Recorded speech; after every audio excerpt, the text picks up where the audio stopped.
Photo 3 రూపాయలు, photo 3 రూపాయలు, గంటలో డెలివరీ 3 రూపాయలు. గొంతు చించుకుని అరుస్తున్నాం కదమ్మా 3 రూపాయలని. ఒక్కరికైనా ఎంతేనా, ముగ్గురికైనా? ముగ్గురికైనా 30 మందికైనా. ఫోటో మారదు, ఫోటో సైజు మారదు, నా కేక మారదు. తీసుకుంటారా?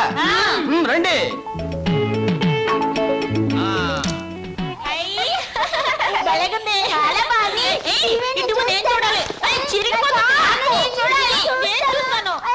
గొడవ ఎందుకు, నా ఫోటో నేనే తీసుకుంటా. నా ఫోటో నా దగ్గర ఉంది, మీ ఫోటో మీరు తీసుకోండి. ఏమిటమ్మా స్వప్న, అంత ఆనందంగా ఉన్నావు? కళ ఏమైనా వచ్చిందా? ఇంతకాలం ఒకే లోటుతో నా గుండె బరువైపోయింది అంకల్. ఈ రోజు ఆనందంతో బరువై మాటలు రావడం లేదా. మీలాంటి మనిషితో అన్ని విషయాలు చెప్పుకుని గుండె తేలిక చేసుకుని బాధను తుడిచేసుకోవాలనుంది. చెప్పమ్మా. చింటూ, అదే మన శ్రీను. నేనింతకాలం ఎదురు చూస్తున్న నా బావే. ఆ టికెట్ నా కోసం కొన్నదే. అందులో చింపిన ఫోటో ఇదిగో.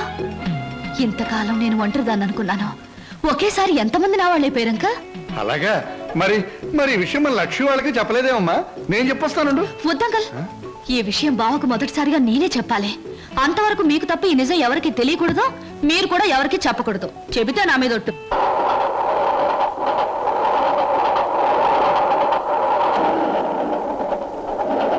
ఉద్యోగం చేస్తే నీకొచ్చిన నష్టం ఏమిటి? ఏ వెధవలు నీకు ఎక్కిస్తున్నారో నాకు బాగా తెలుసు. నొరమై, నువ్వు ఉద్యోగం చేయడం వీలేదు అంతే. అలా చెప్పే అధికారం నీకు లేదు. లేదా? ఆహా, లేదు.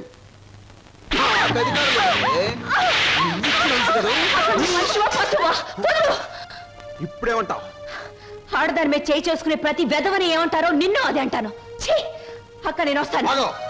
మర్యాద చెప్తున్నాను, ఈ రోజు నుంచి నువ్వు ఉద్యోగం చేయడానికి వీలేదు. ఒక్కడుగు ముందుకు వేస్తాను. వేసి తీరుతాను. వేసి తీర్తావటే? కదిరావా, నీ అక్క బతుకు కిసాన పాలవుతుంది. అక్కనే చేయకు, నీకు దండం పెడతాను. అక్కనే చేయకు.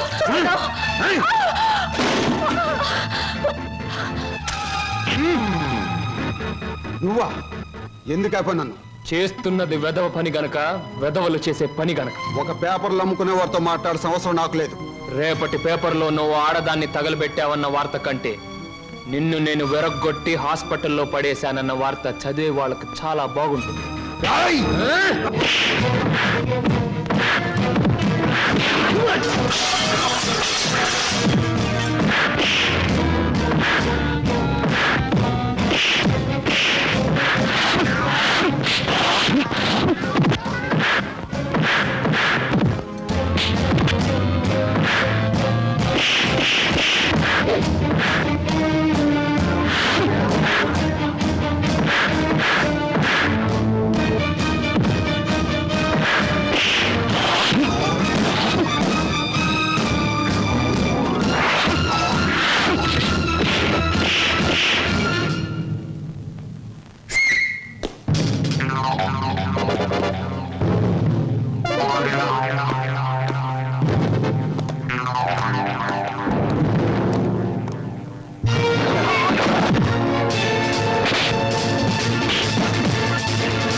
రూమ్స్ బుక్ చేసాం, కన్ఫర్మ్ అయ్యాయా?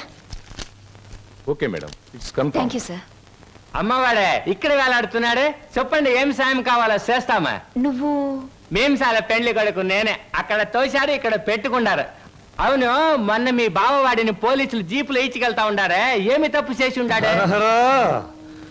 అసలే ఆవిడ బావగారు జైలుకెళ్ళినందుకు బాధపడుతుంటే నువ్వు పిచ్చి పిచ్చిగా గుచ్చి గుచ్చి అడుగుతావేంట్రా పిచ్చి వెదవ్వ. శంభో పో. పోతండి.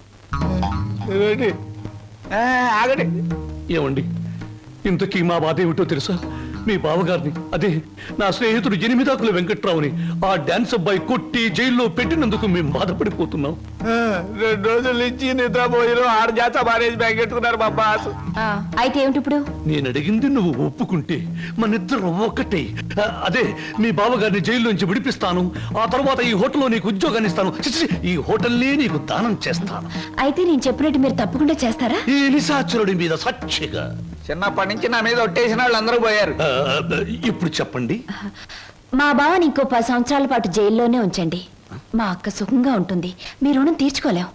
రామేశ్వరం వెళ్ళిన శనీశ్వరం తప్పదని చూడండి, ఆ 3 రూమ్స్ క్యాన్సిల్ చేయండి. రూమ్స్ ఎందుకని క్యాన్సిల్ చేయడం? మా కస్టమర్స్ చాలా మర్యాదస్తులు, మంచి హోటల్లో ఉంటారు, అందుకని. నిశాచరా, ఏం సమాచారా? ఆ టుంకుటుమారి ఏముందిరా? చెయ్యదవా, ఆ లెవెల్లో తిట్టేసి వెళ్ళిపోయింది. ఒరేయ్, నిన్ను చంపుతా. చంపే ముందు అన్నమాట. ఇవాళ మీ పుట్టినరోజు. నా పుట్టినరోజును కూడా తట్టుకోలేనంత దెబ్బతీసింది కదరా. దీనికి ఉపశాంతి ఏమిటి? ఉపశాంతి ఏమిటి? ఆడదాని దెబ్బ మందు ఆడదే. మీ పుట్టినరోజు సందర్భంగా ఓ స్పెషల్ ప్రోగ్రాం ఏర్పాటు చేశా. ఏమిటి? ఆంధ్రాష్ట్రం మొత్తం ఎత్తించి